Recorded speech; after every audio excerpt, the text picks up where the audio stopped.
Welcome to Slapendipity Hobos of Happy Slappy Town. I am Eric, whomst you may call Eric. And today with me is Gibby Devon, whomst you may call. Gibby, who you can call Devon. Alright, Dev Gibster, I reached out to you before this and went, hey, are we going to be good for the podcast? And you went, don't worry about it. And I said, okay. We have genuinely so much to talk about. This might end up being one of our longest episodes. And you said, I don't know if I have anything to talk about. And I said, oh boy, yes you do. And you know where we should start with that first. Where should we start with that first? I have a feeling. Dune 2. That's what I thought you were going to say. We're a couple weeks behind on your review for Dune 2, Too Many Dunes. Well, we had to get some other stories out of the way first. So let's just dive right into it. If we got a lot to talk about, let's bam, bam, bam. All right, tell us the story of how you came to watch Dune 2. I went with two friends, and we sat down, and we... Oh, you just sat down? How'd you get there? Huh? I drove. Yeah, and then what? I went into the movie theater. Mm-hmm. I got the tickets How'd you get the tickets, Eric? from you. There we go, thank you. I was Because working and I theater... got you guys your tickets. Yes. Definitely perfectly legal tickets. Didn't trade them for whipped cream and a tub of lard instead of money. There was definitely no money that was passed between hands. Anyway, so you, our friend Christian, and our friend George went to go watch Dune 2 while I was working at the theater. Yes. And I was so excited for you guys to come out and talk about it. What do you think your experience was? How would you define your experience watching the movie? What was going on around you? How much popcorn did you eat? How many people were in the theater? There was no one else in the theater except you poking your head in once or twice.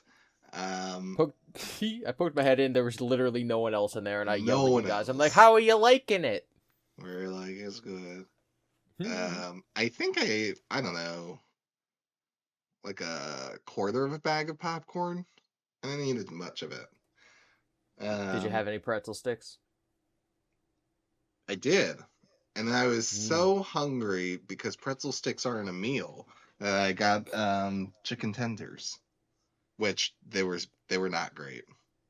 Can I tangent about our pretzel sticks? Is it the same with Applebee's?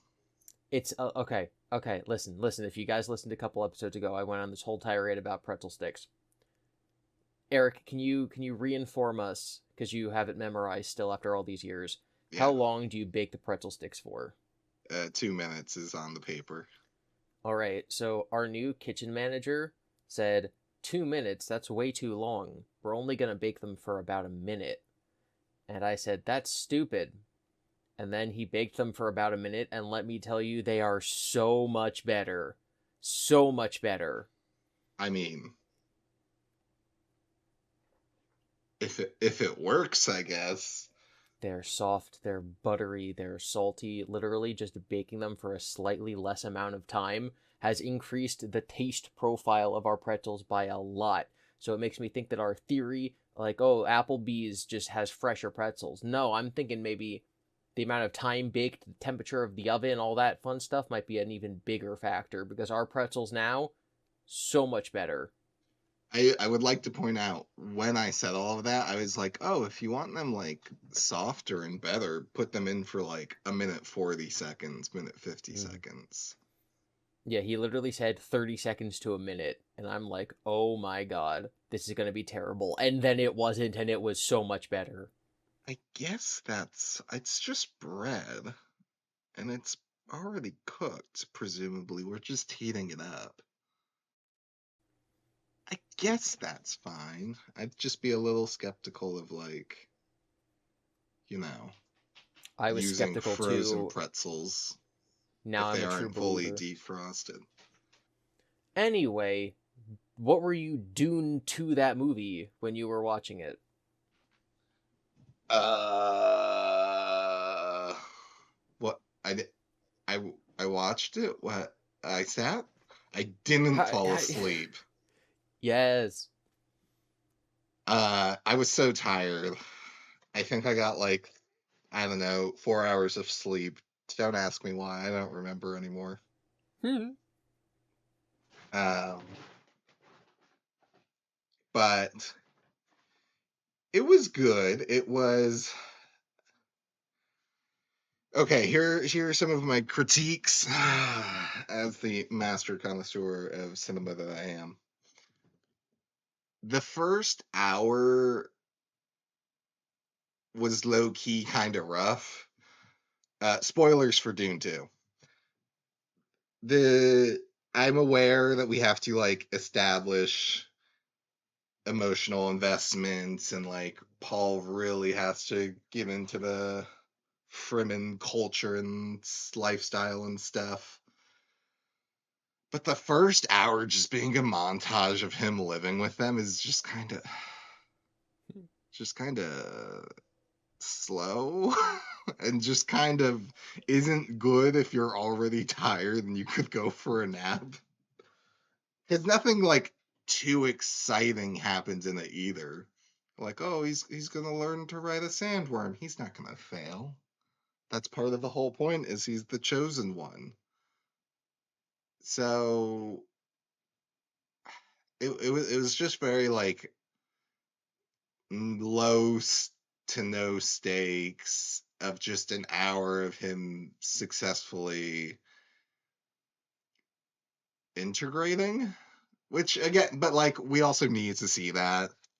It's like a rough, like, I don't know, catch 22 maybe of like, you can't not show it because we wouldn't believe it, we the audience. But then if you do show it, it adds a third of runtime to a 3 hour movie and like, eh, eh. Would you say that you were more intrigued in getting to the next plot point as opposed to just experiencing the movie as it was being told? I don't, yes and no. Because it, like, it still is interesting stuff. And I do enjoy when like fantasy races and whatever they're exploring their made up cultures, like that's fun. I do like that, but I think this was just done in such a like almost in like a midway point of like, well, we can't show every little detail about him learning the culture because the movie would just be forever, but we can't show nothing. So they reach this weird mid ground point where like you don't see a lot about the culture or like the little nitty gritty fun details, and then it's zoomed out so much that you, yeah, I don't know. It's See, like, I find it very interesting. Like, I guess people watch movies differently, but you're describing like the culture and like the integration of the of Paul into the culture, but you're not talking about like the step by step, beat by beat, like emotions you're supposed to be feeling, or the journey of the characters, or how it felt when Paul was talking to the one guy from Pirates of the Caribbean that I can't remember his name of, and he's like, "Hey, you're the chosen one." And the scene when Paul chooses his name as like being the little mouse, and as he's like the Mugabe. romance story where he's falling in love with Zendaya, like that's all happening in that first hour of the movie. And to Yeah. me, the drama of the characters is the thing that's engrossing you in the story. Even like the scene where they're attacking this giant, I'm gonna call it like an oil rig for lack of a better term, and they're like, oh, they got to shoot at the thing, and then they're being shot at, and they got to duck and cover behind the thing, and there's tension.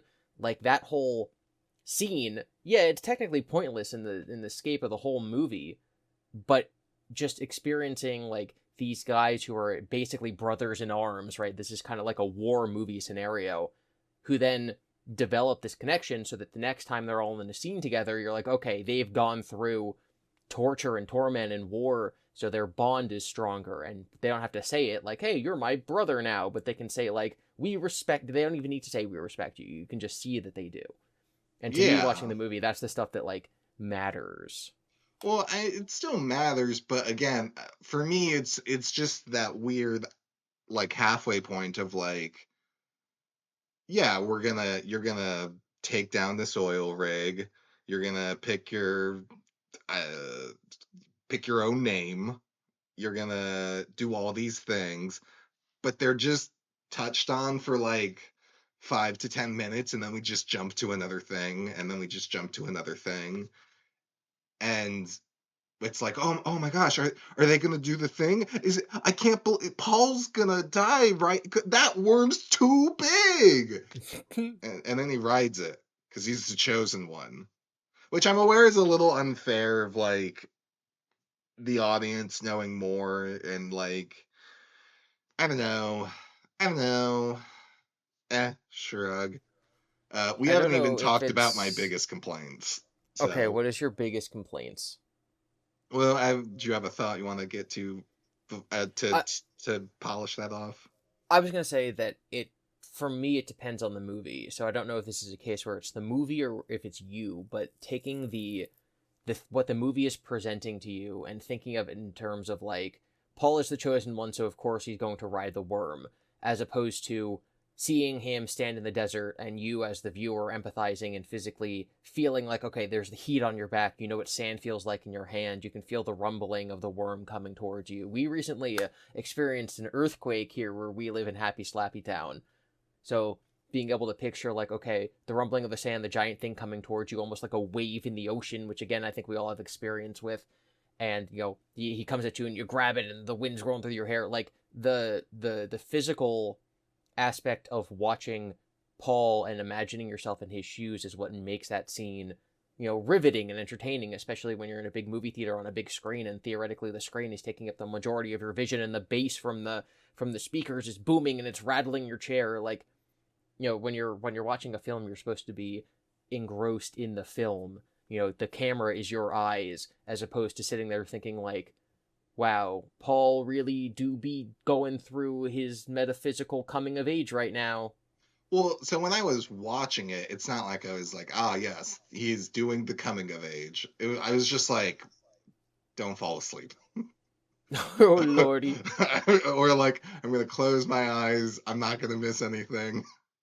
And then, like, after 10 seconds, I opened them and I was straight. Like, that's where my mind was at for the Okay. first hour, which, maybe that's in poor taste on my part for, seeing it when I was so in such a state, and I should go back when I'm not in such a state where I might sleep through it. I want to point out I never slept through it. I did close my eyes for a little bit though. So what was your biggest issue? Well, so and when I say biggest issue, like I technically the film was great and amazing and whatever. I don't have anything to say on that really. Um, before we before we get to my biggest issue, I want to get to my another weird issue though, which is that we spend I want to say half an hour. Oh gosh, I forget all their names. Uh, with the With bro the which the big characters? fat evil Sith. Oh, the leader of the Harkonnens, the guy played by Harkonnens. Yes, Stellan yes. Skarsgård. So we get to the Harkonnens and they're like, "You guys suck. You need a new leader." And it cuts to this twink sadomasochistic edge Austin boy, Butler, Elvis and himself. he is just we have like a half hour time with him in the middle of right we spend the first hour the movie, going through this montage, and I believe it's after that montage, we then cut to the Harkonnens with this edgelord, and it's his birthday, and he's gonna have a gladiator fight, and the entire, uh, you know, 30-minute detour is in black and white, and it's cinematically cool or whatever. And we spend all this time with him, and then we see him for like 15 minutes at most total for the rest of this entire 3-hour movie. Like, you, it didn't need to be there. I'm sorry, but I'm not. Like, movies are so long. Please, no. And like, was it visually cool? Sure. But did we need it? I guess what do you need for um but yeah, I don't know. It was just a little jank, especially because like because he was only there for 15 more minutes throughout the entire movie. Yeah, so I will say, first of all, the people I watched the movie with hadn't read the book, and so they were having similar questions around the midpoint where they're like why are we spending time on this? So that whole, I'm gonna, you called it a montage toward the beginning of the movie, like that hour. Yeah, There's a 2 year time skip. I think it had 3 years actually, but there's a multi-year long time skip in the book where yeah, you just go from like they joined to then now it's the future, and he has like Paul has like a son who's like a baby, and his little sister has like been born as opposed to being a fetus the entire time. And they use this cut to the Harkonnen nephew as this like bridging point during the time skip to like set up like, okay, we are now officially in part 3 of the book, and this is now going to be part of part 3. So him only appearing for a short amount of time in the movie is because his character exists solely in part 3, right? Like imagine it's its own book. You start the movie with that Colosseum battle. Well, if you look at it that way, he's in a significantly higher percentage of the story because now you're at now like an it's hour and a half long movie as opposed to a 6 hour long double two movies. yeah, His character, and they do kind of the same thing with the princess as well, played by Florence Pugh, where they're more of a plot device than they are a character with an arc and with motivations. Like those scenes in the book are told mostly from the perspective of the uncle, the Stellan Skarsgård character, and you see the nephew's like not really in on the plot to have the guy he's fighting in the Colosseum be able to kill him. And so he's no, actually, it's the other way around. I'm silly. In the movie, he's not in on the plot. In the book, he is in on the plot, where he knows that this guy isn't drugged, and so it's going to be a harder battle than normal. And so he comes away and he's like, "Oh my god, I am so cool! I just took down this guy who wasn't even just like who a wasn't walking, drugged up. shambling guy who like had no idea what he was doing. Like I actually killed him." And then the crowd goes wild. So it definitely gives him slightly more characterization, but it's also done for the purpose of setting up a guy for Paul to fight, as opposed to creating the new big bad villain. Um, and yeah, I guess with that context, this is something. But I didn't have that context, and the Yeah, movie didn't I want I to know, give it. So, I know, I agree. um, my biggest complaint, again, this is with like characters and stuff like that. Paul is a punk, is a dumb man. How dare he? I don't want to use words that I would normally use to describe him. Or So PG-13 here. he's supposed to be like the villain. Like when Frank Herbert was writing the book, he said, or I read this somewhere, that he said that he wrote the sequel, Dune Messiah, because he was upset that people walked away from the original Dune book thinking Paul was a hero, when he's like, no, the point is that he's not doing good things. Sure. And I'm okay with him not doing good things. Death Note was, I think, my introductory anime into anime. Mm-hmm. But for me, it just makes him being evil all the more infuriating, right? So if you recall from my Dune 1 review, I was like, Mm-hmm. wow, it seems like it'll be a pretty neat thing that like because he can experience the future, like without him having done things in the present, like that's a weird setup. Like you could have his characterization go anywhere, and like who knows what he'll like, how you can work that in and stuff, right? Because he learned to put his pants in his shoes and stuff like that. Mm-hmm. And in part two, they were like, yeah, what if we just didn't touch that again at any point at all forever? And I went, but why? And they went, nah, we're already at 3 hours. So they don't touch on that stuff at all.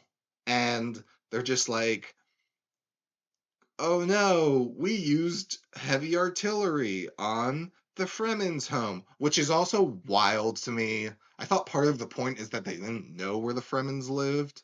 That's why they were having such a hard time. But then they just cut to it and they're like, yeah, we're just bombing it. But anyway, you're running at 3 hours. I get it. So Paul is then like, well, I guess I have to drink some magic juice so that I can become the big strong man and save the Fremens. And then he does. And then he becomes a omniscient tyrant. And for me, Paul becomes a punk the moment he decides, well, I guess I have to drink the magic juice. Not drinking the magic juice, not anything he does after the magic juice. It's deciding that he needs to drink the magic juice. And I don't know if that's a spicy take, or whatever, but the idea of being like, I'm having these visions and I don't want to be this person, and then going, okay, here are my options. I can either not drink the magic juice and just try like any other human, and maybe things will work out. Maybe they won't. We don't know. We're not omniscient. But maybe I can find a way to save the Fremen without compromising my morals and beliefs, etc. Or I can drink the magic juice. And then he drinks the magic juice. And that is what makes him a punk. He corrupts himself for him, the Fremen's. Not that that's bad per se. I mean, it's good to have friends, whatever. but like, just being like, I've been having these visions, and like, yeah, I know I'll become an evil dictator and kill billions of people, and I don't want to kill billions of people, but these guys are pretty cool. Yeah, you were. I think you had the point. I guess that like my point. Well, first of all, this is my memory of the book. I apologize if it's not entirely accurate for the nerds who are reading the book and memorizing it. But I'm pretty sure that when they tell that part of the story, it's mostly from the perspective of Chani and Jessica, where they like find him like dehydrated in a coma because he drank the juice without like consulting them. So we don't necessarily see inside his mind when he's making that decision. And I think that him having the moral quandary of like, if I continue down this path, then it's gonna ignite this like civil war throughout the whole galaxy that's gonna like kill trillions of people, but it's gonna save my people, is like an interesting question to quander. And I don't think that judging him for like honestly taking either side in that, especially as like a 17-year-old kid or however old he is in the movie, is I don't think judging the character based on moral actions is like something that takes me out of his decision making. Like, it doesn't make me dislike or distrust him as a character. It makes me go like, oh, okay, so that's the way he eventually fell. But there's also the possibility that the movie is holding back some of his like intentions from us. Like, maybe when he totally disses Chani at the end of the movie and she has to go run away and cry on a worm, maybe he's like lying. Maybe he is still in love instead of being like an emotionless robot. right? Like we don't know where the story's going, and I'm interested, and there's all these different unfolding plots and plots within plots. Sure, that's And so true. I guess it doesn't make me think of him as a punk as it does make me think of him as like there's no hero in this story, right? It's like in Game of Thrones when the one heroic character dies, and now everyone left is like some sense of moral grayness. It makes it harder to follow and empathize with, but it's still like that's the story. Yeah. Um, I don't. I think you get a little bit into his headspace in the movie, but yeah, not a ton. It is more through other characters.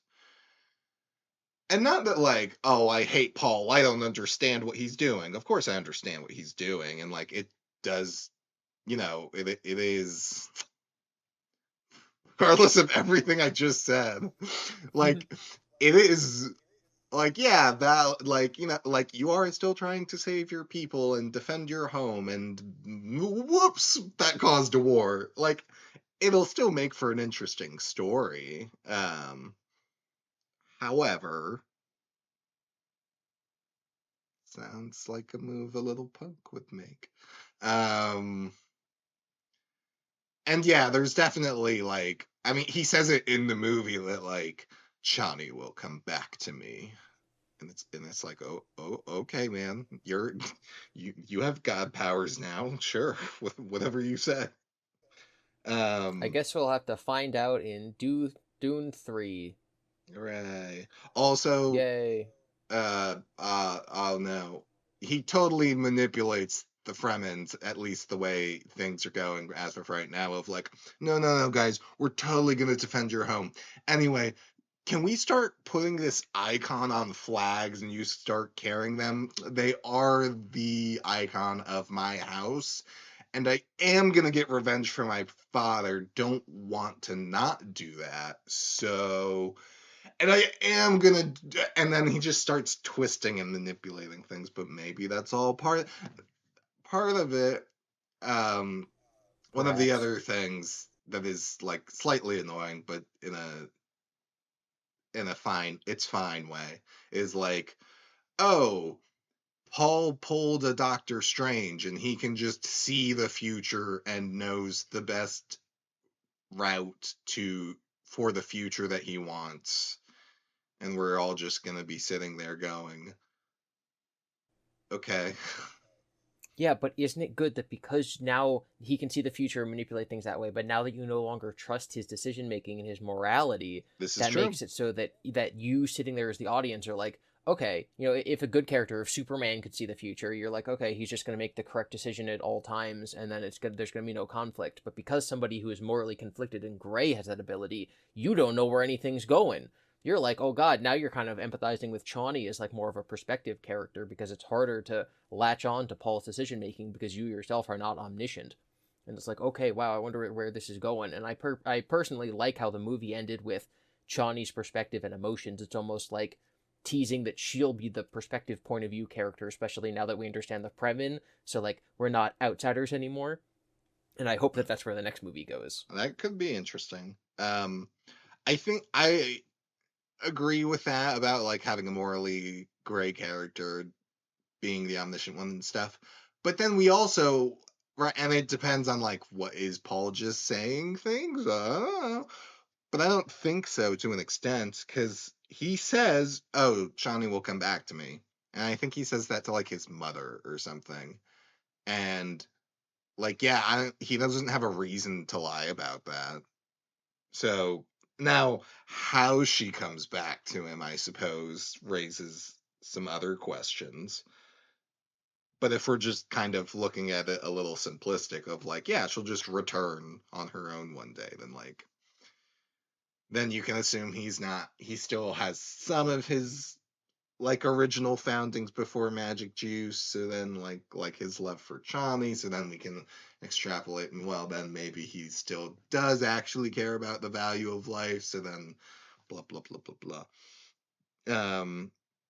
As of right now, it kind of seems like a morally gray character who just dipped their toes into being morally gray, which I mean he did. That is what happened. He was a tried to be a morally oh gosh, good person and is now being gray in his action. I think this little mouse got a little too big for his britches, and that's the moral of Dune. But he can make his own water. But he can make his own water. Also, I'm so sorry. We're just cool with like a magic fetus just being one of the driving forces in the movie. Yeah, so I walked in and I was like, okay, how is this movie going to pull off having a 2-year-old character who has the memories and mind of hundreds, if not thousands, of the witches who came before her, and being not only, at adult levels of intelligence, but vastly beyond what we've ever seen before because they have multiple lifetimes under their belt, and walking around being acted by a 2-year-old or looking like a 2-year-old. And instead they don't do that at all. In the book, she's the one who like tricks the emperor into like revealing himself, and then like he gets captured, and that's how the end of the movie happens. But they didn't do that, and so they just left it as a fetus, and they had the one flash forward with Anna Taylor-Joy playing the older version of the sister. And I'm like, I guess that makes more sense on a cinematic level, but I was looking forward to seeing how they were going to pull off the psychic 2-year-old. Well, and so here's if we want to be really nitpicky, right? We have this hour-long montage in the first third of the movie. And we know from the first movie when it ends, the mom is like, I don't know, some scenes she's showing more than in other scenes. So like let's say 2 to 3 months pregnant, right? Because you definitely see a bump by the end of the first movie. And then she still hasn't given birth in the end of the second movie. So you're telling me Paul did all of this in the span of like 6 months? Yeah, That's crazy. It's crazy. it is crazy. And you know what else is crazy, Eric? The light spectrum visible to humans compared to other animals that can like see on the UV spectrum. I guess. Go on then, what I was gonna else? I was I was gonna say I had a dream last night. Okay, you had a dream. Dreams are crazy. Okay, so I guess I wanted to segue this into a conversation about dreams in general, but not like, oh my god, I dreamed I was in math class, but I'm 30. No, I have a couple very specific instances of dreams I would like to discuss. And so my overall question to you is going to be, have you ever had dreams that like changed the course of your life? But I'm going to start with just a little tale, two tales from this week, two dreams from this week.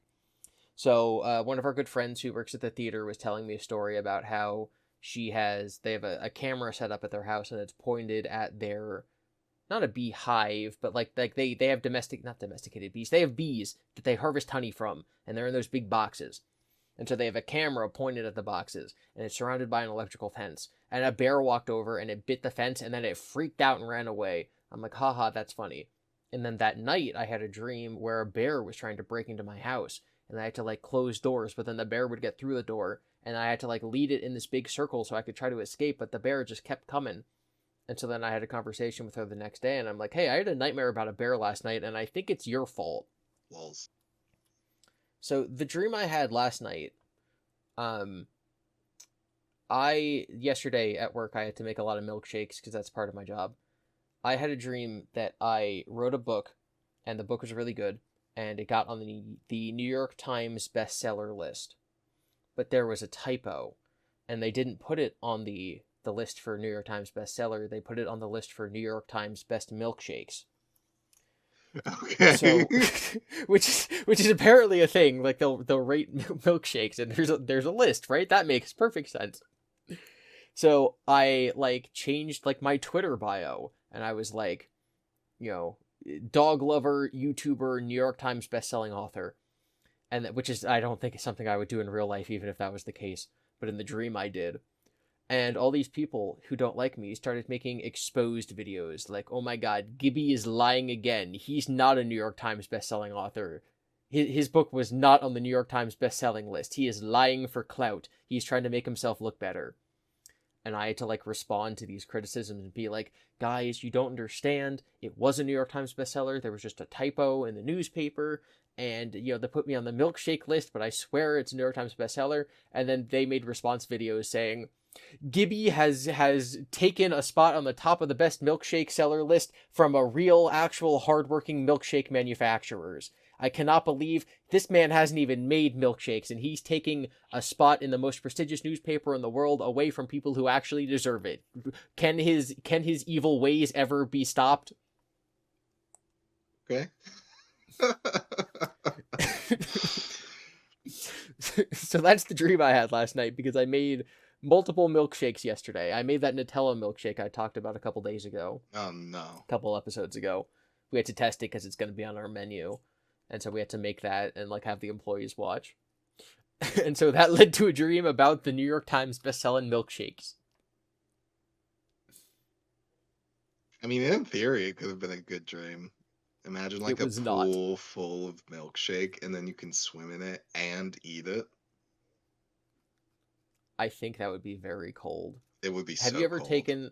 have you ever intentionally taken cold showers? And I don't mean like in a Oh, weird way. I mean, you're like, oh, I want to see what this feels like. Or, oh, I've heard there's health benefits to taking cold showers. Like, have you ever tried that? yeah, and then I'm like, this sucks. Back to hot showers. I had basically the same experience. You know, they're like, it's good for your immune system and it's good for skin care. And I'm like, well, it's not really different than swimming in a cold pool, I guess. No, it is. It is. It's so different. It's not good. Especially like, oh, it's good for your immune system. Go for a walk in the rain. That's what I Mhm. say. That simulates a cold shower. So I wanted to bring up the point of these dreams because I wanted to discuss two dreams I've had in my life that have like I think had very serious impact. The first, which is I'm sure a story you've heard before, Eric, probably a million times, but that the audience doesn't know, is that when I was in fifth grade, I had a dream where I woke up in my bed and it was the morning and I had to go up and go to school. And I look around my room and there's a calendar on the wall. And the date that the calendar is set to is the date May 16th. And I'm like, that's weird. And I look out the window of my childhood bedroom and I see the neighborhood around me is just destroyed. Like it looks like fallout. It looks like the buildings are on fire and there's just the skeletal remains of houses and there's debris and chunks of rock and the road is all torn up. And I walk down my street to my bus stop and the bus pulls up where it's supposed to. And I walk in and there's like six people inside and they're people that like I knew and I went to school with. You know, I was in like fifth grade, but they were adults and they were like dressed in like rags and they looked like scavengers or bandits and they all had guns. And the school bus drives us to school and we get out of the bus and we go into like the gymnasium and there's these giant man-sized bats. You know, think like vampires but with like bat faces. And so then they toss me a gun and I have to go and I have to shoot at all the bats and the bats are swooping down and picking people up and, you know, bring them to the ceiling and tearing them apart. And we have to kill all these giant bats. And then I woke up and I'm like, that was a really weird dream. Like basically every single part of that was weird. And I went to school that day and I told our friends about it. I'm like, I had this weird dream. And they're like, oh my God, you saw the future. May 16th is going to be the apocalypse. And I was like, okay, yes, that is true. It totally will be.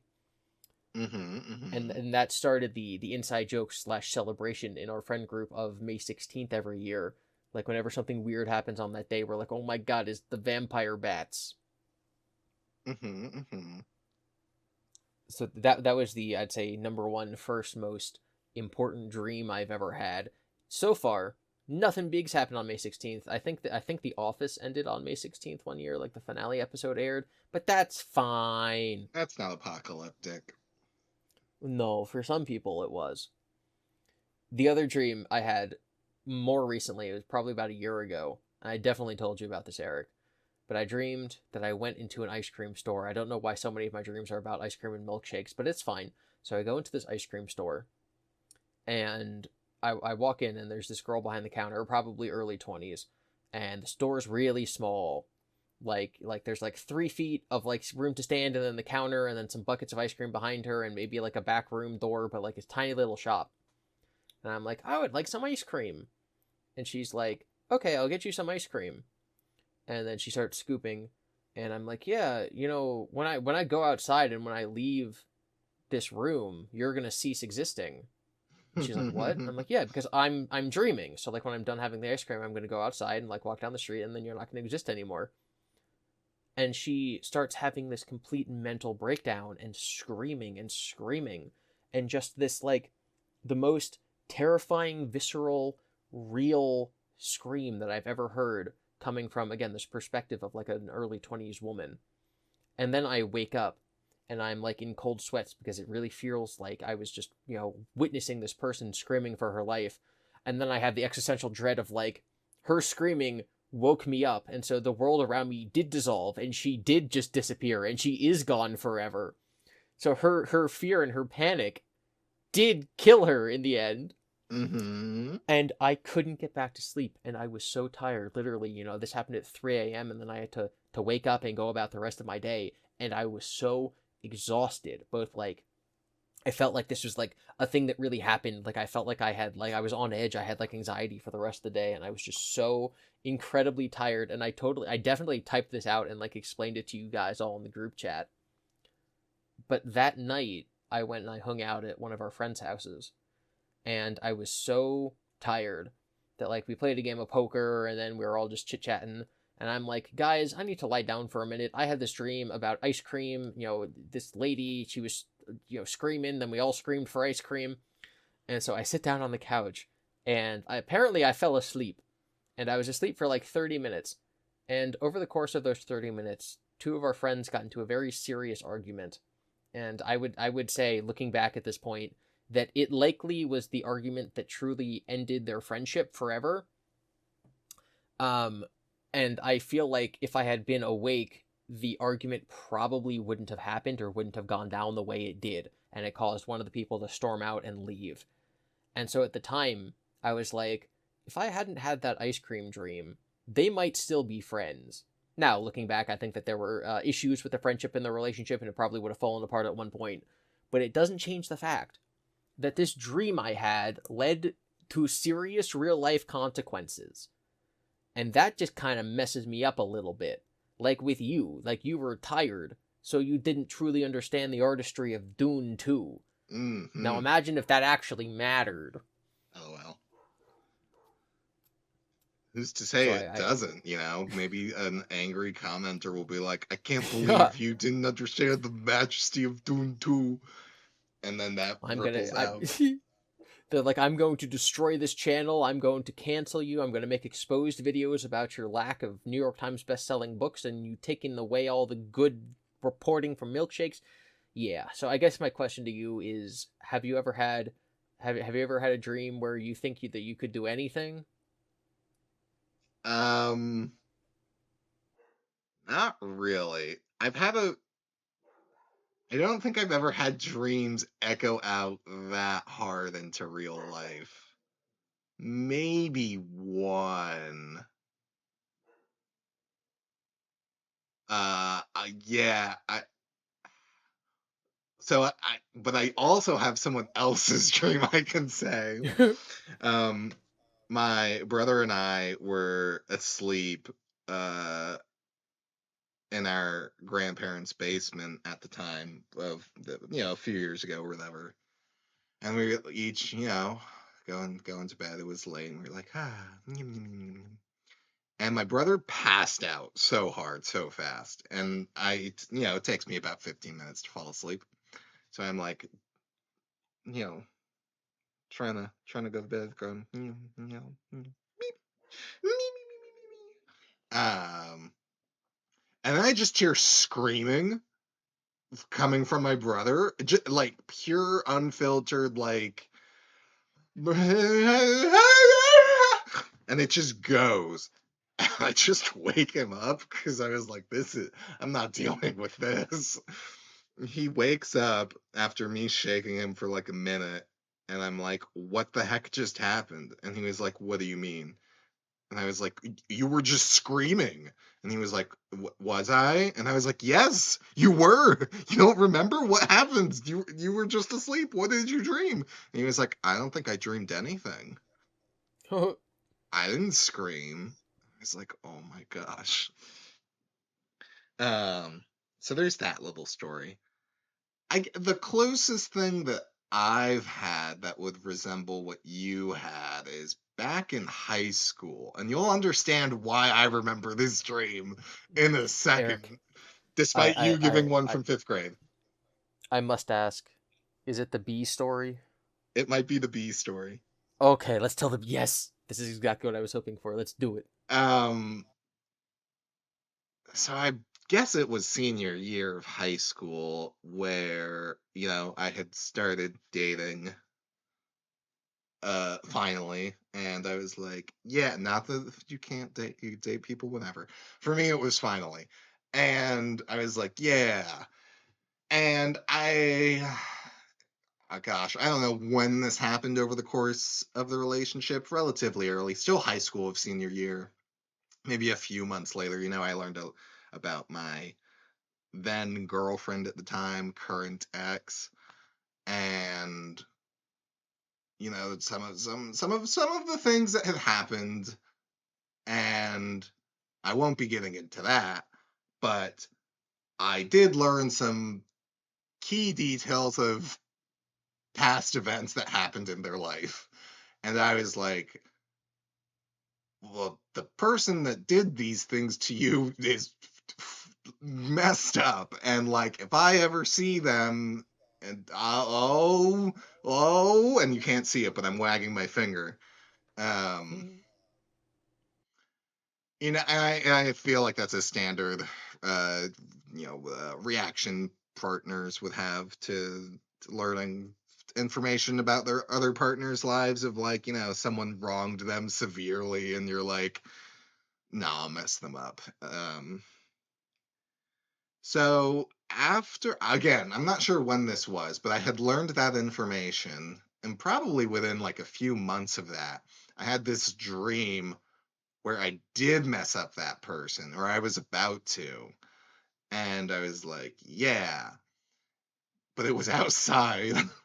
And this human sized wasp came up to me and was just like, you shouldn't have done that. And it was just like buzzing, flying directly in front of me, making eye contact, speaking English, and being like, that was messed up, man. That's not for you. That's not for you. You shouldn't have done that. You shouldn't have done that. You got to promise me you won't do that. You won't do that. And I remember I was so scared. I started, right, so the wasp was saying this to me. I started going, I promise I won't. I promise I won't. I won't. I won't. I won't. And I was so scared. I started saying that in real life, and I started getting like half awake, half not. So I was like, I guess maybe it's the closest thing to like an outside perspective I've had, because like I saw me being like mumbling in my sleep, and then I woke up and was like, I almost, I think, was screaming of like, I won't do it, I won't do it. And, that, and that's my bee dream of a human-sized wasp intimidatingly buzzing in front of you, telling you not to beat someone up. So I used to have a weekly news show, but it was specifically focused on like funny stories. It was called Week in Weird. And people would leave comments like, "This is the only news channel I trust because there's absolutely no like bias or spin or anything." And I would make jokes like while reading off the news that like you can never trust the media. The only thing you should trust is cryptic symbolism in your dreams. And so Mm-hmm. that became like an ongoing joke. And so just listening to the story, I'm like, yes, Eric, listen to the giant wasp. It's your conscience speaking. Balls. Bro, why my conscience have to be so aggressive? Because it's symbolizing your inner ability to sting people. Oh, I don't like it. It was too much. Um, and here's the thing. I don't think I ever really would have run into that person, though. I think I did actually at one point. But it allowed you to let go of that anger, so it mattered. Sure, yeah. That's how it all comes together. I also have a different dream that I still also remember. Describe it. It was like a nightmare. Uh, there was like a monster lady, and I got caught in a web because she was part woman, part spider, like a centaur, but with a spider. And she like put me in a cauldron to like make, I don't know, soup or like potions out of me. And yeah, that's all that happened. Oh, okay. I think that's very similar to one of my dreams. Yeah. So, okay, for the audience, it is generally agreed upon by people that I have a very good memory. And so my experience is that I remember a lot of dreams that I've had in general. There's also a multi-year period of my life where I kept a dream journal. And then I've also talked about this in a video before, but there was a period of time where I was taking a prescribed medication called Seroquel that basically gives you extremely vivid and realistic dreams. And it kind of makes you lose grip on like what's a dream and what's reality. It was pretty bad. Should not take that ever again. Although not everyone experiences that, so if you're taking the drug and not experiencing that, you shouldn't worry. Um, so I very often will have conversations like with our friend group and be like, I just had a dream where this happened. And then they're like, oh, okay. But not in a like, I was in math class, but it wasn't math class. Like in a, here's this very convoluted plot of things that happened. So when we were in high school, we got into the game Magic the Gathering, which is a TCG, it's a card game. And you open packs and you get random cards, and some of them are worth a lot more money than others, and some of them are rare, and some of them are better in the game. And so what a lot of us did is we would just go out and we'd buy the card that we wanted as opposed to opening packs to like try to obtain the card that we wanted. And so there was one card that I really, really wanted to add to my deck, and it was called Liliana Vess. And she's a character in the game who's kind of like a witch. People would maybe call her A necromancer. like a dommy mommy, Got to be like a GM. QT pie goth girl. So I wanted this card in my deck, Because and it I had a synergized really well with your deck. yes, and I had a dream where the character was a little too pushy and appeared in front of me and made me perform acts that I would not have wanted to perform either in real life or in the dream. And I told my friends about this, and this became an ongoing thing where it's like, oh, Devin really wants that card. I wonder if he's going to have a dream where the person and him engage in certain acts.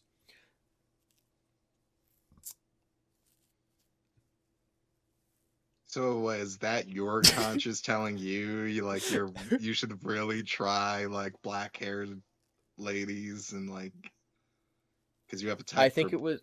redheads I and think. blondes. I think. No, I don't like blondes. You love blondes.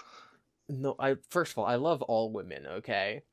I think the purpose of the dream was telling me I really needed to get that card and add it to my deck, which I did.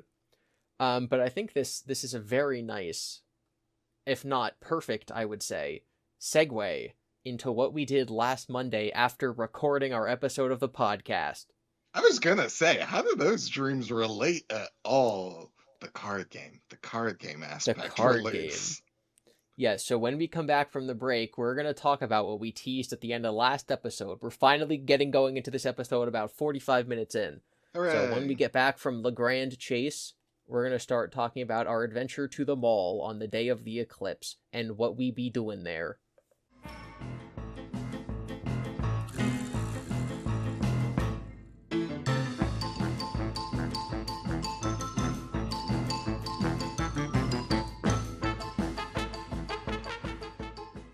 Hello, everyone. Thank you for listening through on our musical break. once again, when we eventually get our email set up and posting these videos, we're going to have a mailbag segment around here.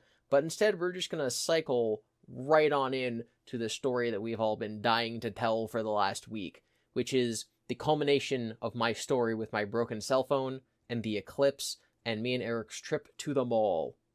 So to set the stage, on Sunday, I dropped my cell phone in a bucket of cleaner chemical in a mop bucket, and it did not survive. So I needed to go pick up a new phone from Best Buy, and it would happen to coincide with us going to the mall that's next to the Best Buy, as well as the exact time of the solar eclipse that was happening that day. So me and Eric decide to meet up. We meet in the Best Buy parking lot, and we're like, okay, we have like 23 minutes until the peak of the eclipse, and we got our glasses, and we really want to watch it. And we stroll right on in, and I sit down with the nice girl behind the counter, and I'm like, please help me, I need a phone, my phone broke, I want a phone, I went to Verizon and they didn't help me, oh my god. They had to mop up the tears you cried. That is true. And I'm like, oh my god, a mop bucket, I'm getting PTSD. It was intense. So I sit there, and we go through the whole rigmarole of like, well, you need to activate your phone, you need this account number, you need this. And I'm not gonna say that she's taking a long time, it's just that the computer work takes a long time. And at one point she had to like call over the manager and be like, I don't know how to do this part. And then at one point she went to the back to get the phone, and she came back and she's like, I also want to sell you this case for the phone, which means that she obviously spent time like digging through boxes to try to find that. And I keep checking my watch. So I keep checking my watch, and I'm like, okay, the peak of the eclipse is going to be in 6 minutes, 5 minutes, 4 minutes, 3 minutes. I told Eric to go outside. I'm like, Eric, you're not going to miss this on behalf of standing next to me while I'm buying a phone. So you go out, you grab the glasses, and you watch that beautiful once in a, I don't know, it's been like 7 years since the last one, but once in a long time, it's skyological event. For a total solar eclipse, it's like once in every like 60 or 80 years or something. Yeah, me and you, there was an eclipse like 7 or so years ago, and me and you met up to watch it, but like none of our other friends went. So I'm like, oh my god, I'm seeing another eclipse with my good buddy Eric. So Just very friend. long story short, I get the phone. I got like a minute and 20 seconds left to spare. We go outside. We look up at the sun. It's wonderful. We can't see it through the clouds at all. I could see it a little bit through the clouds. You just had to really look for the corona. Yeah. And And that was it. that was the story of my cell phone and the eclipse. And we're like, okay, let's head on to the mall where we had been planning on going for like a week anyway. And Eric, would you like to say what were our missions at the mall? We had four We had two missions. missions. We had Oh, four missions. we had four missions. One to stop into the Apple store to see if they could fix my brother's Mac. And while you were Uh, doing that, I was like, okay, I need to like activate my phone because I don't have a phone. So you're in the Apple store trying to get your Mac fixed, and I'm there with my Samsung Android, like setting it up and booting it for the first time and importing all my data. And I'm like, I feel like I just like walked into like a church of a different religion, and I'm just standing here like, maybe it wasn't the best day to wear my I love Jesus shirt when we're visiting the synagogue. That's kind of how it felt. But yeah, we went to the Apple store. It was neat. And then we went off to the most important stop of the day. Where did we go, Eric? the food court. The food court. And what did you do there, Eric? Eat a Cinnabon. You had your first Cinnabon. It was mid. It was kind of cold. It wasn't even cold. Okay.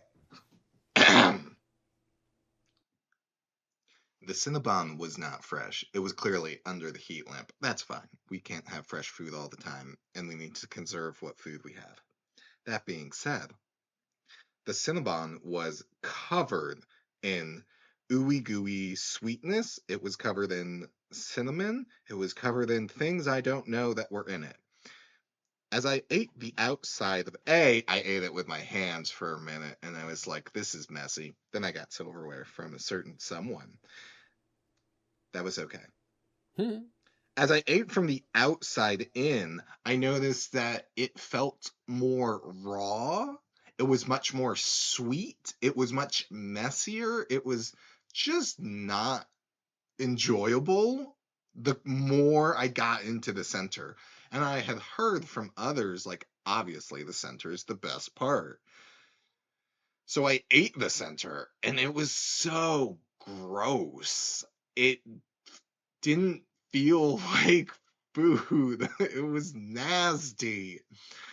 So by this point, though, I had realized all of this, and I had saved the outside edge, or about half of it, and then I ate that, and that was delicious. It was had a nice crunch crisp to it while still being soft. The amount of like glaze and other sweets and stuff on it was nicely balanced. It wasn't So, this cacophony of a mess. When I so pulled the Cinnabon up, when it was still a whole thing, it had a puddle of junk that looked cream. like a grease puddle from a pizza. So the middle had like too much of the cinnamon and the cream in it. Yes. Okay, so But you like it also felt raw. okay, so you liked the edging more than the raw cream part. Got it. Yes. Because it wasn't, there was ratios to follow. Okay, no one gets this right, and this is why most outside sweets are bad, right? If you have a cupcake, now you'll see how this blends in. If you have a cupcake, you have your cake and you have your icing and maybe your sprinkles, whatever, but those are irrelevant. We're focusing on the cake and the icing. Most places will give you a cupcake that's normal cupcake size, maybe a little bit bigger, and then they will take an amount of icing that is bigger than the cupcake and just slop it on top of the cupcake and be like, here you go. I don't want that. That's gross. You're just using your cheaper product to get more volume out of the product that you're selling, which is fine. We live in a capitalist society. I get it. It's cheaper. You can buy more icing more easily. And it doesn't take to bake the cupcake aspect as well. However, it makes for a poor product. I don't want to take a bite out of the cupcake and be like, wow, I sure love this icing that I bought. I want a cake and like a nice little, you know, inch layer of icing. The icing should be complementary to the cake of the cupcake. It shouldn't be the cupcake. So the Cinnabon felt a little bit like that. So it was a lackluster Cinnabon. It was the anti-ans we had was so much better on every level, Yes, the and third they aren't mission. even the same thing. The third mission was you getting me Antien's pretzels because I am a pretzel stick connoisseur apparently. And they were good. I was very thirsty, and I got a thirst, and I ate the salt, and then I was more thirsty. But I drank, and then I was fine. And I did like the pretzels; they were quite good. They were quite good. They weren't Applebee's pretzel sticks, but none of us can be that Well, good. we got pretzel nuggets, which is a whole different thing. Completely different in every way. Okay, I think we need to talk about the real reason that we went to the mall, Eric. To get rid of our bulk cards from our various card games. There's a new trading card game called Lorcana, and it's based on the Disney property, Disney's Lorcana. Disney's Lorcana. So the same way that like the Pokemon card game is based on the Pokemon, video games and anime, right? The card game came after those. And Yu-Gi-Oh, the card game is based on the fictional card game within the Yu-Gi-Oh manga and TV show. This is based on Disney characters. So like you can have Hercules fighting Mickey Mouse, right? It's like Kingdom Hearts, but not. And we all know how Eric loves his Kingdom Hearts. I do like Kingdom Hearts, except some feelings. You have very deep rooted trauma related to Kingdom Hearts 3 and how it was handled, but we're just going to scoot past that. So, Eric and our friend Christian started playing the game, and they wanted to get me into it. And I just thought back to this conversation that I had with Christian probably 12 to 13 years ago, where he said, when we were trying to get him into Magic the Gathering, he said, I think my parents would be angry at me if I got into another trading card game. Since then, he's gotten to many more, but that's fine. It's an addiction, and an addiction is fine. if it's with if it's with Magic the Gathering. There's a reason they call it cardboard crack. So when you guys were trying to get me into Lorcana, I was like, I have thousands, tens of thousands, as it turns out. Pokemon cards, Magic cards, a couple hundred Yu-Gi-Oh cards, and they're in my closet. And I have a bin full of them. They're organized, they're nice, they're not just tossed into a bucket. They're in these specific boxes that are made for trading cards.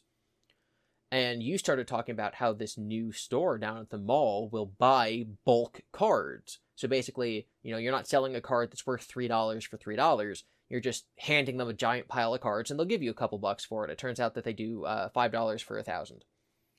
So I'm like, oh my god, Eric, you gotta get me in on that. And so that's why we were going to the mall. I want to point out I was like, yeah, I might go tomorrow. And it was like a Wednesday, and I was like, I'll go Thursday. And you went, can you do all of it for me and sell it? Pack it up for me, sell it for me, and then I cut you in, and I was like, no. And you were like, well, what if I don't go to sleep? And I was like, what if we went Monday? Yes, because Monday is my day off from the movie theater. So I spent several hours, like after my job, I'd come home and then start packing up my cards. So I made little piles of 100 and put them in Ziploc bags. And when I ran out of Ziploc bags, I rolled them into saran wrap. If we did this again, or when we do this again, I'm definitely going to count them into piles of 1,000 instead of 100, just to save on some room. But we're talking this week-long endeavor of like counting. And fam, I ended up, I think, with like it was something like 10 or 11,000 cards. And so I also had to carry this in a bag through the mall, right? I had a giant like canvas bag that I put the piles of cards in. And so we get to the store, super nice, super friendly, meet the lady behind the counter. She's just like so hyped that we're there, and I tell her like what we're there for. I'm like, yeah, I'm probably gonna like get some of those Lorcana cards, but I gotta sell these first. And she starts going on and on about how much she loves Lorcana, because for context, it's a very new game. It came out like maybe 6 or 8 months 6 ago. months. Yeah. She's like, I have this deck and it does this, and I'm sitting there like, I don't even know the rules yet. That sounds cool. I can't wait until 2 hours from now when I will know the rules. But this is nice. You're very friendly. And then she had a conversation with Eric where I'm sure he actually understood what was happening. I did. Very cool. So we had to wait for like the manager or the assistant manager or whatever to be free so he could come over and count our cards. And so Eric put all of his cards on like his side of the table. And you were only selling, how many were you selling? Like a couple thousand? I think I sold 3,000. Yes, and then I piled my side of the table. I took up like a third of the table, maybe a quarter, and you took the rest. Yes, it was just stacks and stacks. It was Pokemon and Yu-Gi-Oh! And Magic. And the guy came in super friendly, super nice. He's like, okay, it's $5 for 1,000, and he goes through. And so I walk away with $50.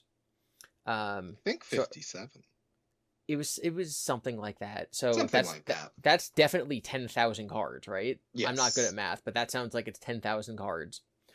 So I walk away with the $50. He did mine first, and then he's like, okay, I got to do Eric's now. And I'm like, okay, I am so incredibly thirsty. I need to go find water. So I'm like, hey guys, I'll be back. I'm just going to go get to the water fountain inside the mall. I could not find the water fountain. I couldn't find it, Eric. I didn't tell you this part of the story. I'm like, oh, there must be one probably right outside because we're kind of in the corner. No, if there is one, I couldn't find it. I ran to the entire other wing of the mall. The entire other side. And there was a bathroom there, and there's water fountains outside the bathroom. And then I drank. And then by the time I got back, I was like thirsty again. So I'm like, that was just a big old waste of time. And I get back, and you guys had basically like just started, because you weren't just selling bulk, you were also selling cards that were like worth money. And so you had to go and keep looking up the prices and stuff like that. Yeah. You want to talk a little about your experience? Well, real quick, I'm aware, they want to spend money, but they had a refrigerator filled with drinks in the store. You could have bought a bottle of water from them. I could have used my $57 to buy a bottle of water from them. That's what you're telling me, Eric. That's what you're telling me. Okay, but then I That's wouldn't what have I'm this. telling you. Then I wouldn't have this story to tell in the podcast. Okay, listen, Eric. Okay, if you ever get yourself into a situation, you got to be able to get yourself out of it. I learned that from a very Oh, wise man once on an episode of a podcast called "Slapendipity Hobos of Happy Slappy Town." sounds like he learned it from a wise woman. My process with the card selling was fine. I don't know, sell 3,000 cards of bulk, sell maybe like 100 cards that were actually worth money, and kept some of the cards that I tried to sell because they were little pet cards that I was like, wow, this was my first rare. What am I doing selling this? Don't I have any sentimentality? And the guy was like, it's worth 50 cents anyway. You should keep it. I was like, yeah, okay. Um, so I ended up getting like $187 in store credit, mind you, because if it was in cash, it would have been like $137. And, I'll just go back to the store and buy things from them. Yeah, we're probably going to take some more visits there to buy stuff because my promise to them when they were counting my stuff, I'm like, you're going to pay me.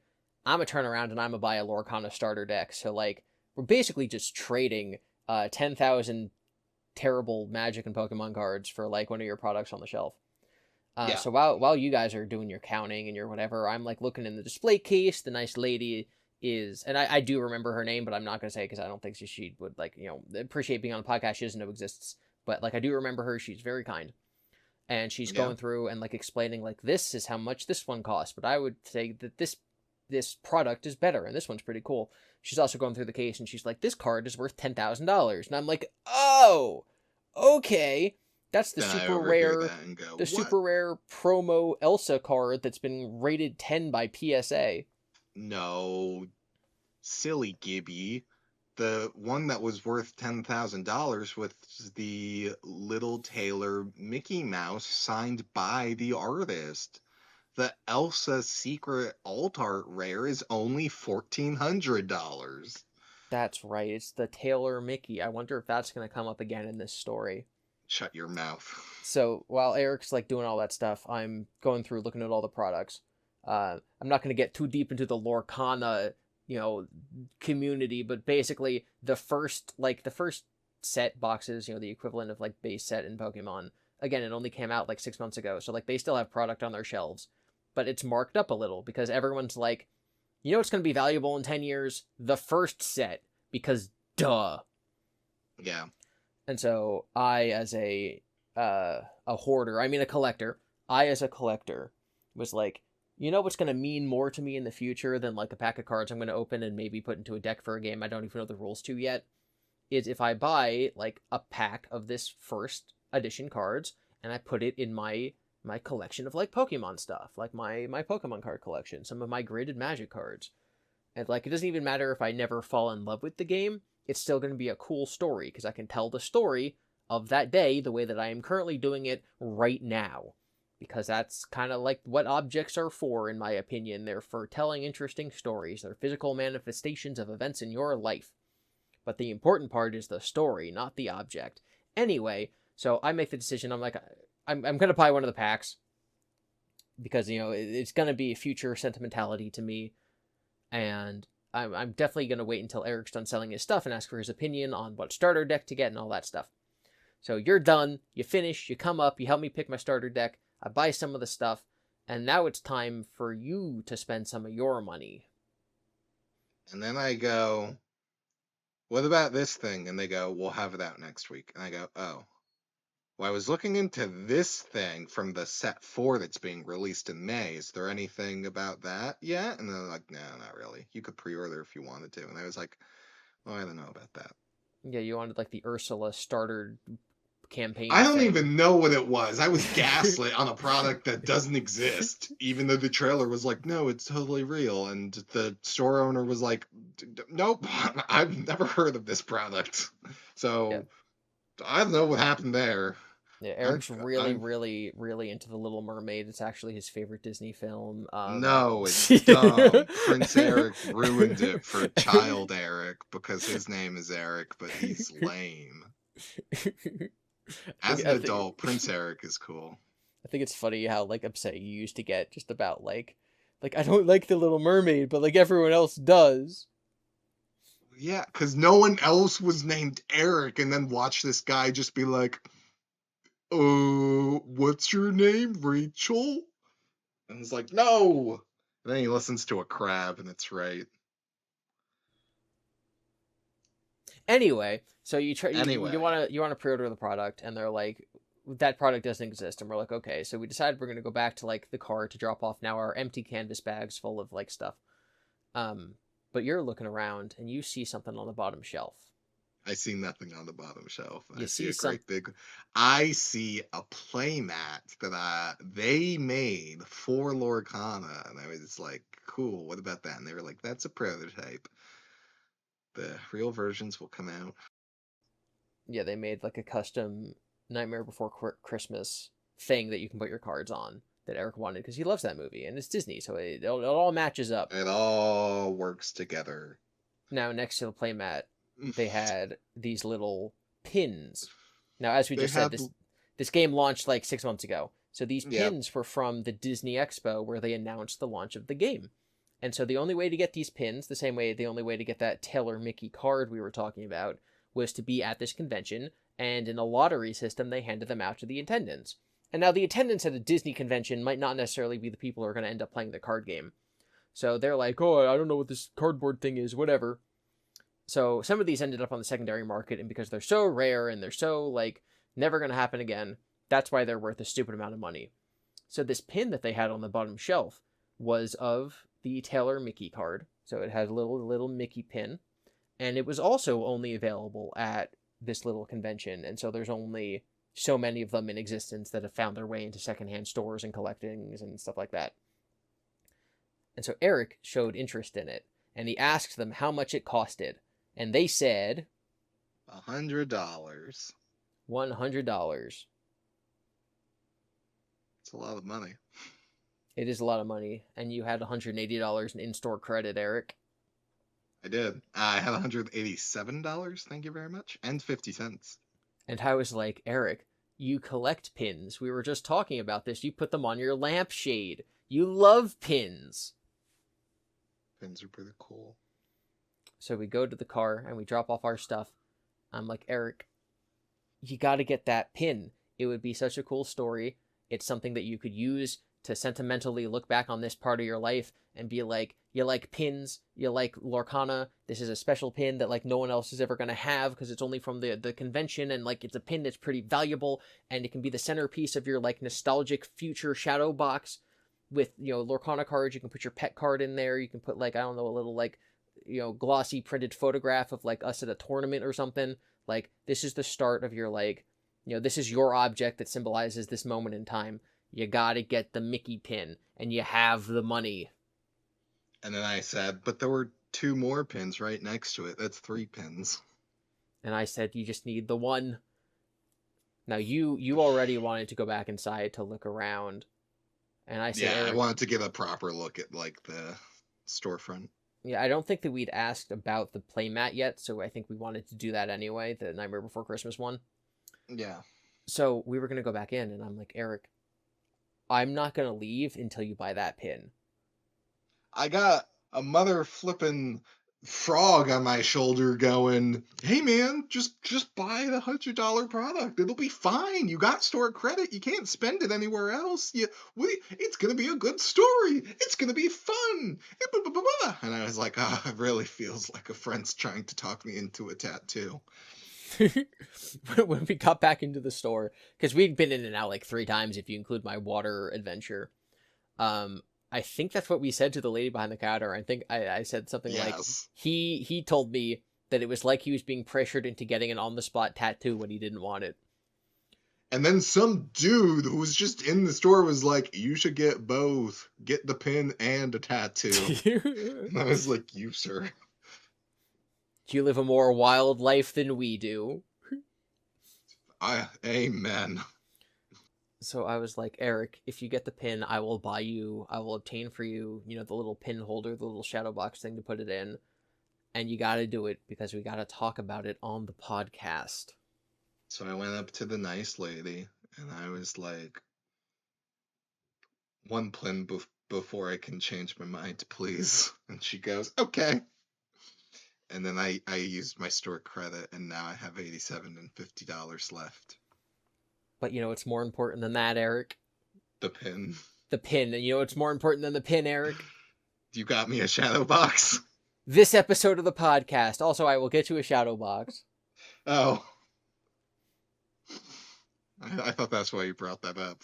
I was like, wouldn't that be a fun little surprise? Well, I can't give it to you physically. I don't know if I want to break the illusion to our audience, but we are, in fact, recording these episodes over Discord and not live in person. What do you mean? I'm right next to you, in your ear. Yeah, under the bridge, looking at the campfire in front of us because we're just two little hobos. Yeah. Got a shopping cart full of beans, a mind full of dreams, and a $100 Mickey Mouse pin. Yeah. Yeah. Yeah. Sometimes I think about that pin and I just... Did I make the right decision? Did this decision make me? Is this how Paul felt? Did he have a choice to drink the blue juice? Did the blue juice drink him? What does it mean? Does it have to mean anything? Isn't the meaning the thing we find along our own way?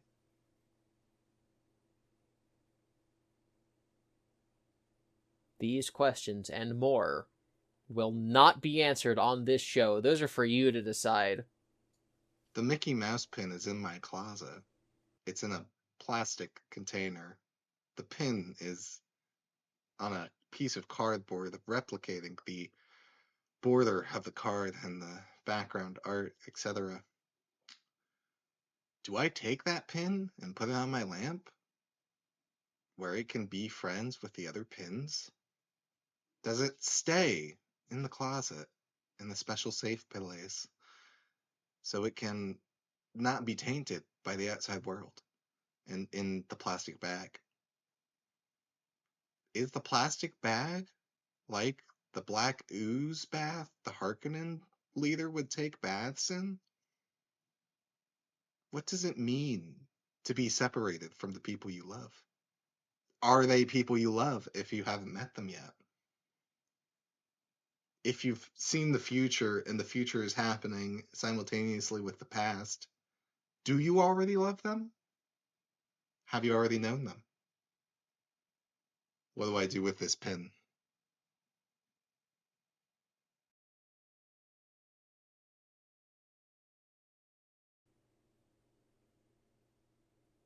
So the next day, after hanging out all day on Monday to go to the mall, we're like, you know what we want to do? We want to go to the movie theater and watch Monkey Man.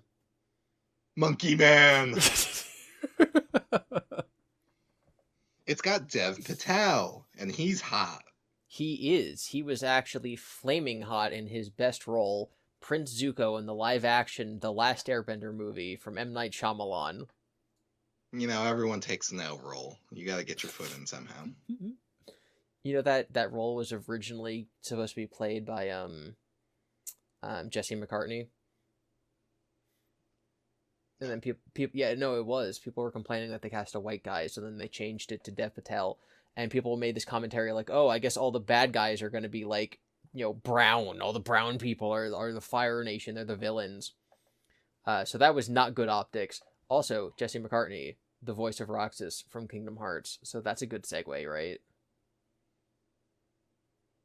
I guess. What are you segueing to? To Avatar from Lorcana, and then from Avatar to Monkey Man, which is the movie we saw. Yeah, okay. So what did you think of Monkey Man? Monkey Man was good. It was described from another theater staff person that it was like an intellectual John Wick, and I disagree with that. I don't think it was more intellectual. I think it had a stronger like message and theming. I don't think it was more intellectual. I think it was more intellectual in that you had to pay attention to what was happening, and like that's it. I mean, if that's your definition, I guess. That I wouldn't be my thought definition.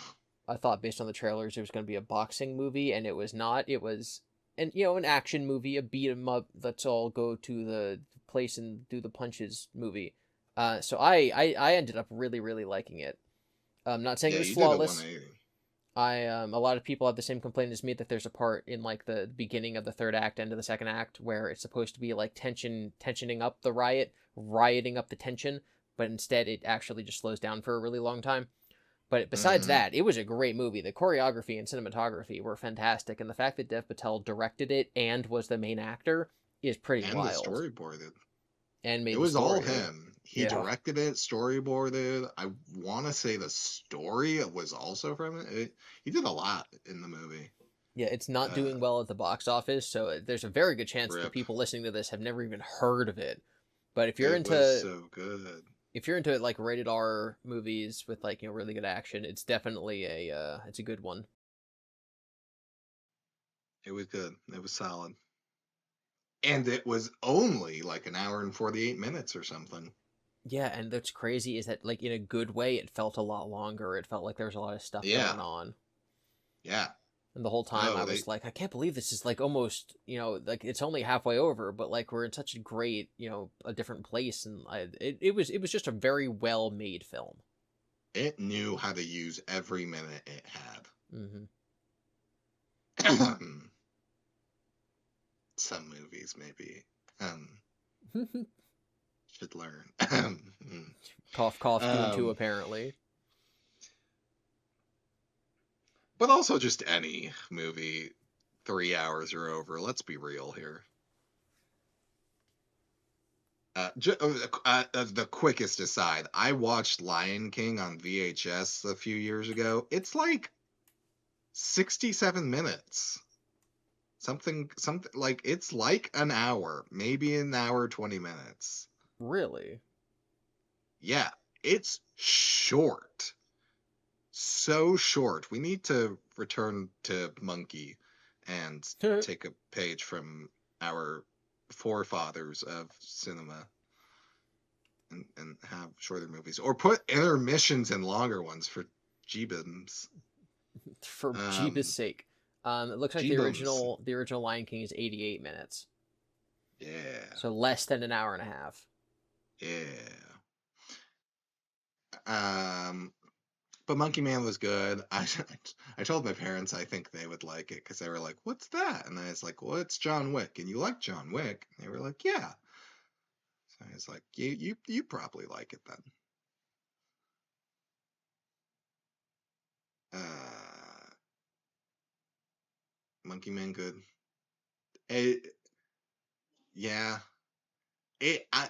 Simultaneously though, I feel like it has less to say than Dune 2 because spoilers. But even if we did talk about spoilers, like it was just tight and good and It was a straightforward story well, with the yeah, focus on the action. yeah. And Yep. you can't. There's not much to say of like, do you like action? Do you like Dev Patel? On a Do you scale of like mangoes? on a scale of Auntie Anne's pretzels to lukewarm Cinnabons, where would you put Monkey Man? Oh, I mean it's on the Annie Ann's pretzel side for sure. And where I would you put mean, Dune 2? oh, um,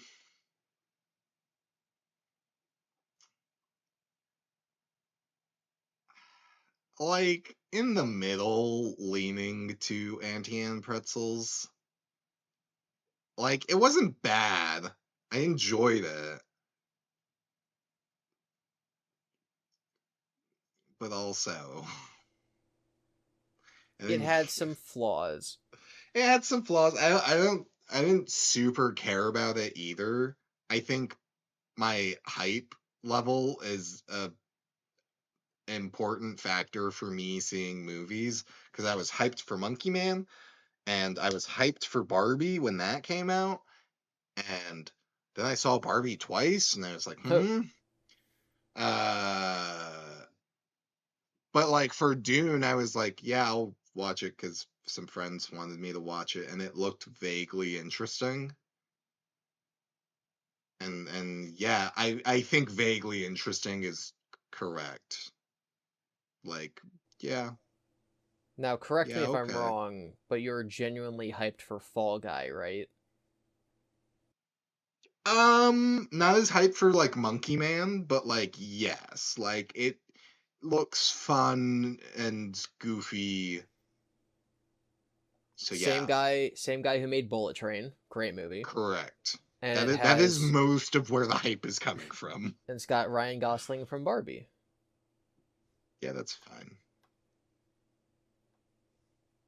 If it was Dev Patel though. What else is he? I know he was in Slumdog Millionaire, but what else has he been in besides The Green Avatar? Knight.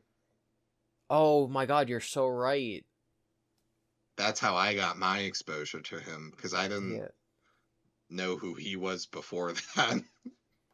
yeah, Green Knight. That was a wild movie. It was good. Very slow, very deliberate, very like this is happening. They did a very different. They told the story in a very different way than the actual myth, which we could talk about. But at this point, we'd be talking about a movie from like 3 years ago that nobody's seen, as opposed to a movie from this month which nobody's seen. Lols. I will say the like short story The Green Knight was based off is like wow 5 pages. So Yeah, and did you know it was actually what the main version that people read nowadays was translated into English by J.R.R. Tolkien hmm, because interesting. he was like really good at reading like old and middle English, and so and also with mythology and stuff, King Arthur, and that love of those kinds of myths is what led to like the creation of Lord of the Rings and him wanting to make his own mythology and his own languages because he learned how to read Middle English and stuff like that. So the Green Knight translation he did was like a precursor, or maybe it happened afterwards, but like it was in the same vein of thought of his interest in creating Lord of the Rings. Lovely. You know what else is a movie that I'm like have some small hype for? What else is a movie? Abigail. Abigail, the movie about The the little vampire girl. Yeah, a bunch of like vampire bounty hunter, not even vampire bounty hunters, just bounty hunters go to kill a little girl, but she's a vampire. And the tables are turned and she kills them probably. Who will survive? I guess we'll have to watch Abigail. I'm probably going to watch it on Wednesday, so we can maybe talk about it if you go and see it as well. Yeah. Yeah. Maybe. I do want to take a slight detour just because mentioning Tolkien made me remember this thing.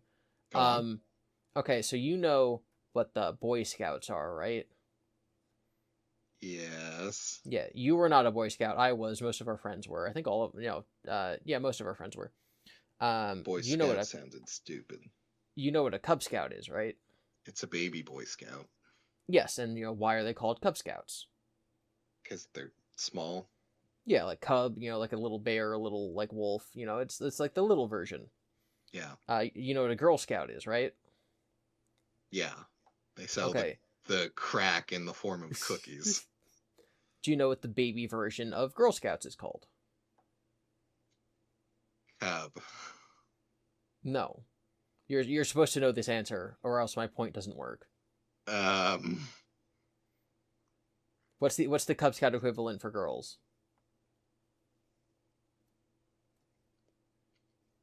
Brownies, Lioness. right? Oh, Brownies, you know yeah, that. brownies, of course. Have you never heard of them? I think once, maybe, Okay, but so no. yeah, brownies are the pre-Girl Scout scouting group. They're the Cub Scouts for girls. Okay. Um, and they wear little like brown uniform sashes things. And Uh-huh. they're Girl Scouts, and it's for little kids. Um, Right. I thought that they were called brownies Devin, no. because girls bake things, and so they were like little like little like treats, like little brownies that like they would Uh-huh. bake, and like the way that like Boy Scouts are about like adventuring in the wild, like the girl version of that from the 30s was like you're gonna learn how to bake easy A bake oven brownie. stuff. Uh-huh. And once you graduate to being girls, you'll sell cookies. Um, Okay. so it turns out that's not not the case. Uh-huh. Why do you think they're called brownies, Eric? Because they were baked in an oven. So brownies are mythological creatures that are kind of like a certain kind of fairy or a certain kind of elf. The house elves in Harry Potter are basically like copyright brownies. Like it's basically the myth of a brownie, but then J.K. Rowling gave it its own name and called it a house elf. And the idea Uh-huh. is that these little elf fairy characters will like live in your house and tidy up and do chores for you and like fold the laundry and like wash your pots. But and like they're not like your slave or your servant, so you're not supposed to like pay them for their services, right? So like kind of like in Harry Potter, if you leave out clothes for the brownie, then they're going to get insulted. They're going to be like, "Oh, you think I'm doing your labor for you, so you're going to compensate me?" No, I'm doing it because I like doing it, and then they're going to leave. So if you give a brownie clothes, then they're going to like leave you the same way that in Harry Potter, if you give a house elf clothes, then like it frees them. So they're called brownies because brownies, the mythological creature, like tidied up the house and did chores and washed pans and like were little helper fairies. And that blows my mind. I'm like, I didn't know that this was a thing that existed. I didn't know the mythology surrounding them. It's not any more or less sexist than my interpretation, I guess, because they're little cleaning fairies as opposed to baking baked goods, baking pastries. But I don't know. I thought that would have blown your mind too. Maybe some people in the audience are like, "Oh my god, that's Well, crazy."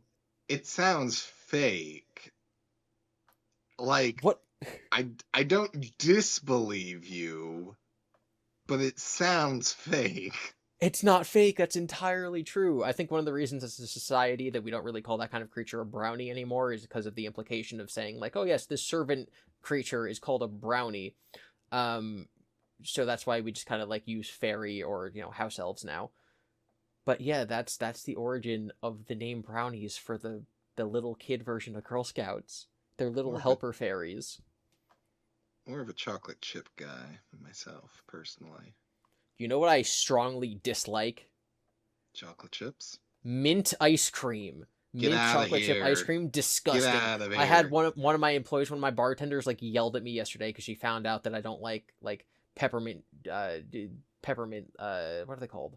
York Candy canes? patties, Oh, like sure. York Yeah, patties yeah, and yeah, candy yeah, canes yeah. and mint chocolate ice cream. She's like, "What? That's crazy." I'm like, "I cannot stand mint chocolate. I It's can't gross." help that you have bad taste. It's fine. Listen, I'm just saying, if somebody tried to give me a mint chocolate chip shake milkshake, I might just have to tell them that the world around them is ending and that they're about to perish, and then they would be swallowed up by the void. Yeah, that's fair. What a way to go. What a way to go. What a way to go. Death Wait, by mint chocolate chip ice cream. now hang on a minute. I know what you're trying to do, but I had a thing. I had a thought. Okay. I saw a Tumblr post that was like, mint is just cold spicy. And cinnamon is hot spicy. Like hot tamales. Like Pepsi Fire. Like Fireball. The whiskey. If you like spicy things, why don't you like mint? It's just cold spicy. Because I like hot spicy. I like cinnamon. I put cinnamon in my yogurt. I love Fireball is like the only alcohol I drink. I loved hot tamales as a kid. I like the hot spicy Eric. But the cold spicy. I don't like the cold spicy. I don't like the Okay. hot spicy. Okay, and that's why you don't like Cinnabons, because you're biased. What? No, no, whoa, whoa, whoa, whoa. You don't like Cinnamon cinnamon. is not spicy. Cinnamon is hot spicy. Cinnamon is not hot spicy. Cinnamon Cinnamon is a spice, but it is not spicy. Okay, you go out, you buy 5 gum. You got like the green spearmint flavor and the red cinnamon flavor. because it's cold spicy and hot spicy. I've never bought that gum. I rest my case then. No, you can't rest your case at inconclusive evidence. You can't be like, well, Your Honor, and it's like, well, that's not applicable. So I didn't. No, get out of here, Patrick Starr. Okay, you know what happens if you mix like spearmint with alcohol? You You get a get mojito. disgusting, burning mouthwash. Oh, I mean, nobody enjoys that. That's the alcohol's fault, though. Yeah, but you know what happens when you mix cinnamon and alcohol? You get Fireball, and it is good. One more point for cinnamon. I mean, real. If you want to make a case for cinnamon, just look at French toast. Yeah. Ooh, and like cinnamon raisin bagels. Who eats anything with raisins in it? Get out of here. I thought you liked Raisinets. No, gosh, they're awful. What am I thinking? Oh, I'm thinking of Junior Mints. You like Junior Mints. Oh, yeah, Junior Mints are good. It's disgusting because there's mint in them. No! No! I'm sorry, I put Raisinets and Junior Mints in the same category of disgusting candy. Shut your mouth. Shut your mouth. I promise you, if someone tried to feed me Junior Mint, I would shut my mouth. You smug son of a gun. Okay, what about Thin Mints from the Girl Scout cookies? I can't stand them, Eric. I do not like Thin Mints. I do not like Girl Scout cookies. Have you ever put them in the freezer? I don't think so. You should try that. I don't like them. Well, no, it makes it different.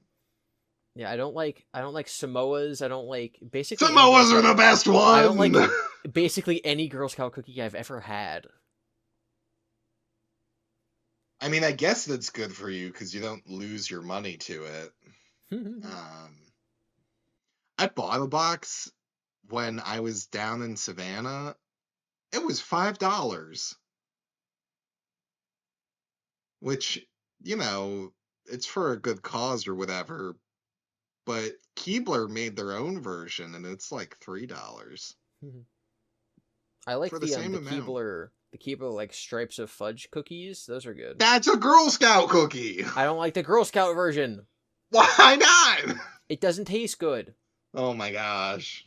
Oh my gosh. You know what Boy Scouts had to sell because we didn't have cookies? Crack. Popcorn. Gosh, that just doesn't even compare.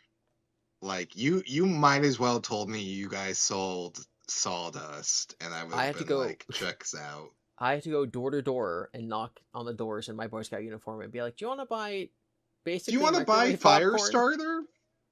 Do you want to buy popcorn? Oh, okay, and like, it came full circle for It came full circle because the girls who sold the cookies, they grew up, they became housewives, they baked cookies, okay? It was extremely important.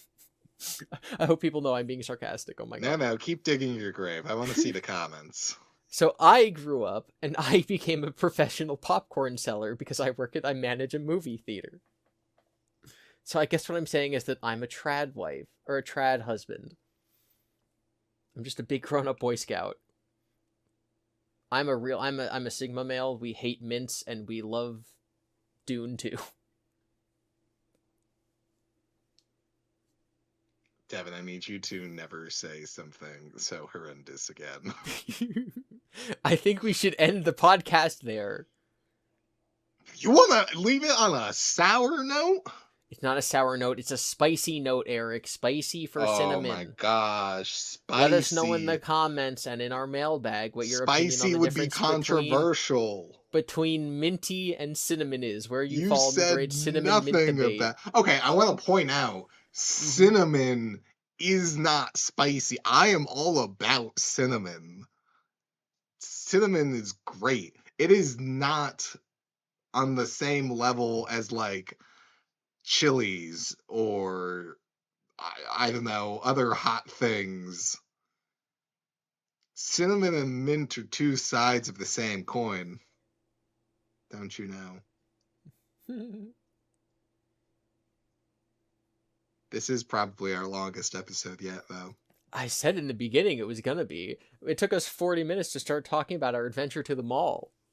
Well, I had to, like, get all allegations of being a liar out of the way. And now I finally am 100% free. Yeah, there's nothing we promised to talk about. We didn't say like, "Oh my god, next episode we're going to talk about this." We're free. Next week can be about anything we want, Eric. I want to point out people were stupid enough to do the cinnamon challenge. Um, I've never heard of a mint challenge, so I think that's score just one for mint. another point in favor of cinnamon. Cinnamon? People were so stupid they died eating it. Well, yeah, it's because it's just like an epic. It's for Sigma males, like I said. You just don't understand, Kevin, Eric. no, Kevin, no, no.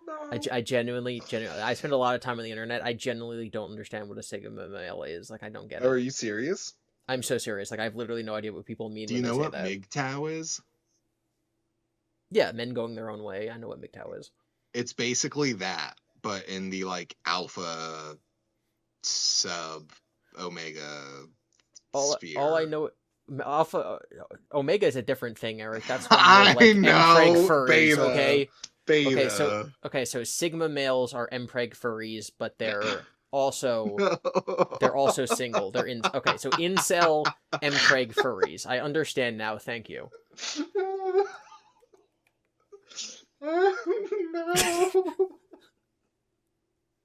Oh, oh no. I need an out. Let me out. Please save us, Legrand Chase.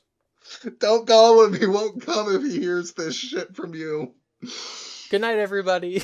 Oh, good night. Watch out for your natural disasters and your sigmas. Ba-dum-bum, ba-dum-bum.